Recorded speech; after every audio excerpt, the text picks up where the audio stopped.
It's a pleasure being here, and I'm also comfortable now because at the initial stage I was not very comfortable. Why? Because my teacher, my mentor was here, Professor Abubakar Sadiq. At the age of 22, Professor Abubakar Sadiq wrote a referral report for me so that I can be employed at the present day Bobale Polytechnic. That's as far back as almost 30 something years ago. So how can I be comfortable in front of my teacher? Going further, my journey is an inspirational journey of resilience and academic achievement. Yes, from prison to professorship. I spent 3 years and 7 months in one of the toughest prisons in Nigeria, in Owerri prison. And that prison experience that prison achievement gave me a new way to understand so many things. One, I come from Sabongari. Next slide. Sabongari is a very hot pot, especially in the area I come from, Sabongari, Mucha Chikaji axis. It's known for very tough guys. In short, you went down in the campus, you go and then they tell somebody, our pop is from Mucha, they begin to wonder, no, he's not from Mucha. Because that place is full of tough guys. So I was also tough. But then I did not forget history. My grandparents are the one that built Sabongari. Because Sabongari is a colonial establishment. And since it's a colonial establishment, it means it has a multicultural transformation. And because of that, the people that came from Sabongari are people from different parts of Nigeria and the whole world. Different tribes, different states, and the rest of them. So because of that, there is a kind of metropolitan thinking, but some of those that are from the traditional area are considered the most dangerous. You know, there is a riot on electricity as far back as when some people don't even know anything about electricity, Disco and the rest of them. And any riot we consider anxiety, and should expect that Mucha Chikaji must be part of apostle of that riot. Right? So that is my background. Next slide. So it's a background that is very interesting because at the end we realize that those of us from Chikaji realize that we have to come together and then see what has happened, what is going on. And that is why TEDx Sabongari has 3 speakers from Chikaji. I am a Bello and my junior brother Fahad. Because we decided to take the mantle. The bad image that is being shown, right? We have to have forever bad image that we are not the bad ones, but we are struggling. The society made us to be bad. They marginalize us, they discriminate against us, and do so many things against us. And so I have to now take up that task of not allowing myself to be part and parcel of that period. In Mucha Chikaji, I've seen where police will chase criminals and they shoot them aside and nothing is going to happen.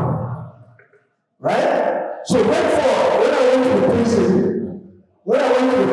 the prison is the Nigerian prison. Forget about the prison break, you see. That's a future. Right? The Nigerian prison, where you are seated, as you are seated like this, that's how you are going to sit from 7 o'clock or from 6 o'clock till 7 or 8 o'clock in the morning.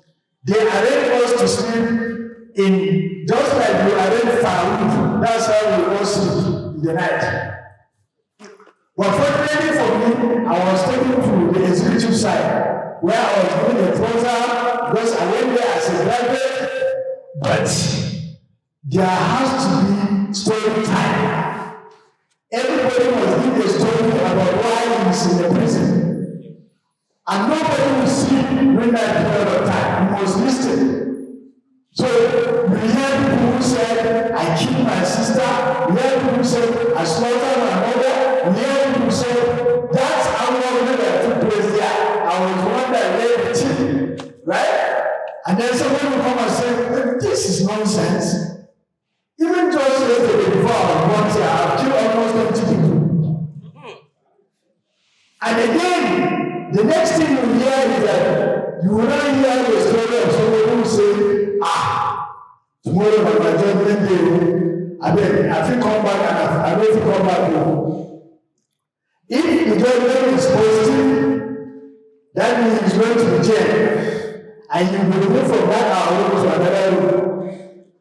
If it is worse, he's going to face the firing squad. That time they were shooting people.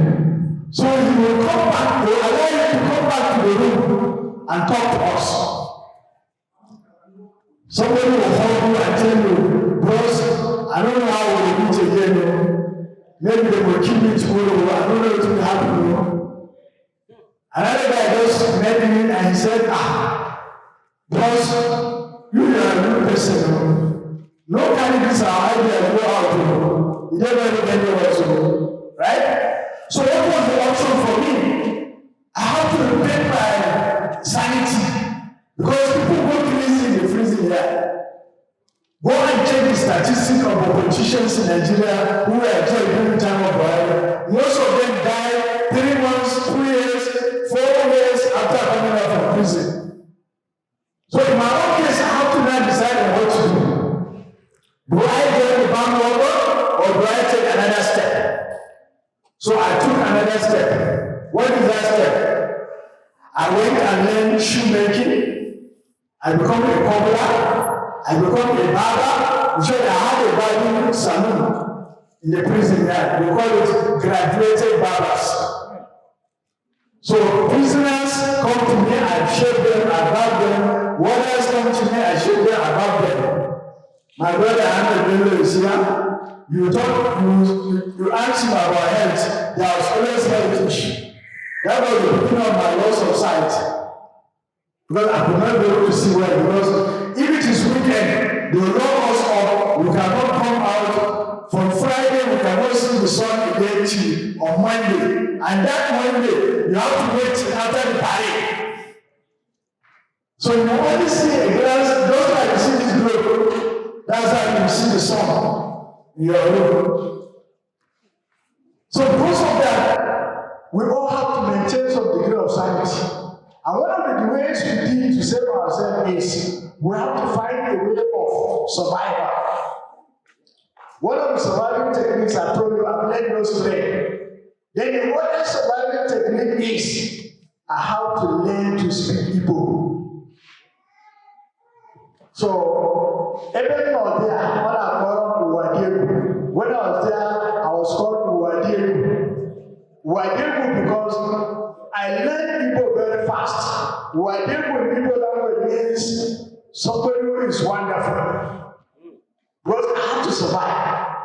And in the game of survival, I learned Igbo and I become a referee. I organize matches for prisoners. And none of them would prefer anybody to do their referee job apart from me. Because they know I don't have any interest. But there was one incident that almost broke my heart. Benue State has a team. They call it Lodi Stars. And then Imo State have a team. They call it Nwanyamu Stars. So they were having a match. There in Wari.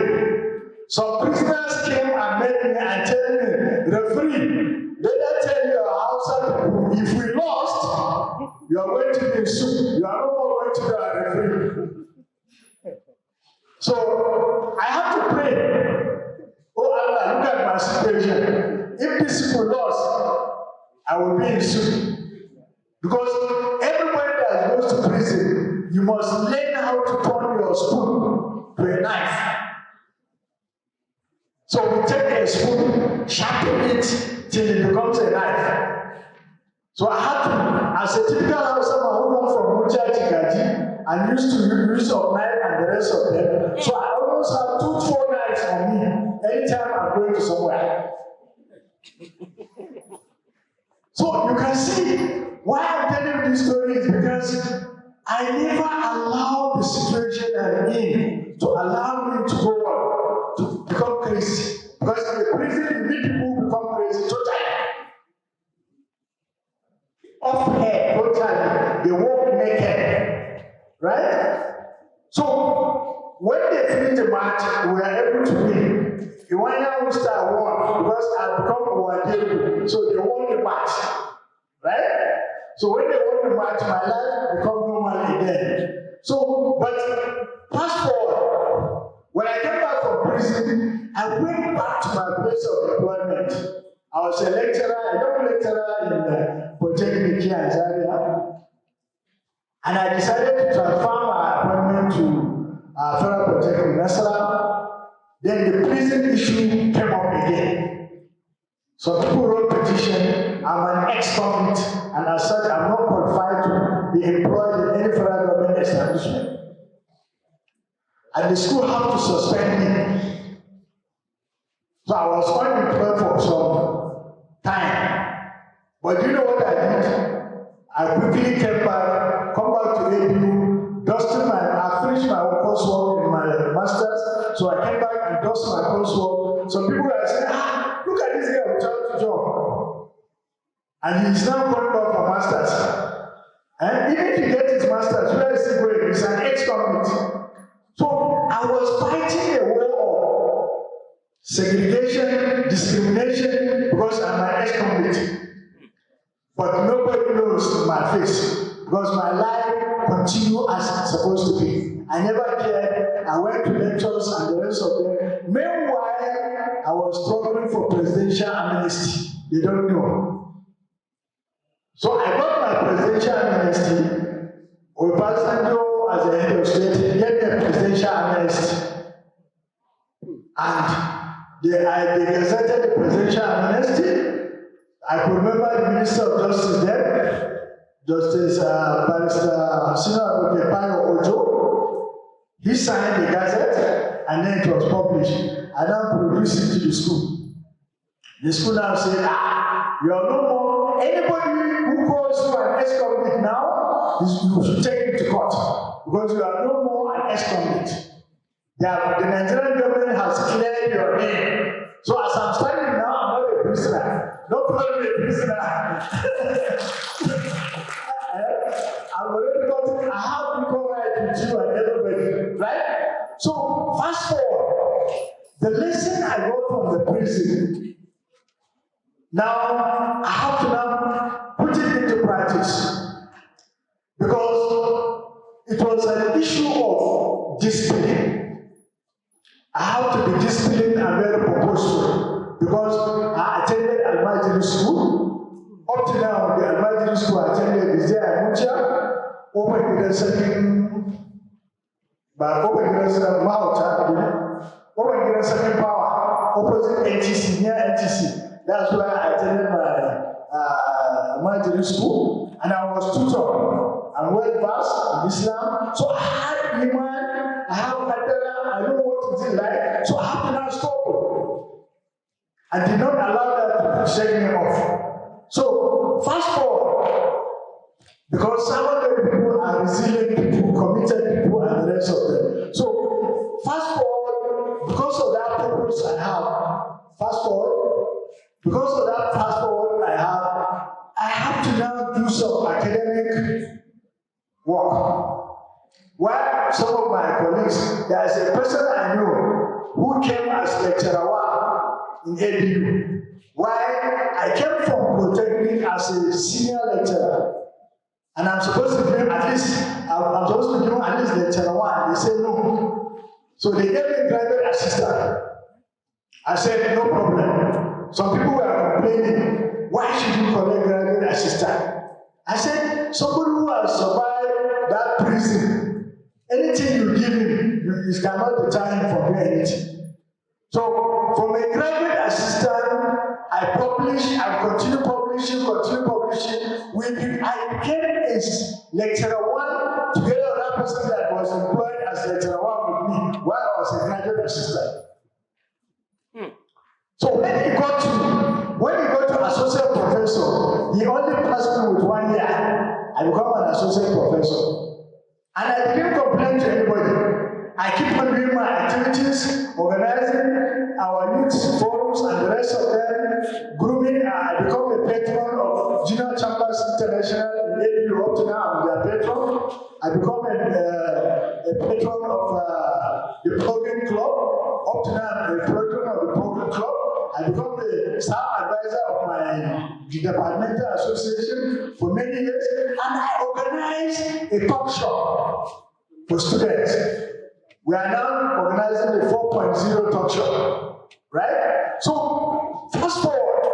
I know my time is almost up. Fast forward, I now use that perseverance, that endurance, right? And then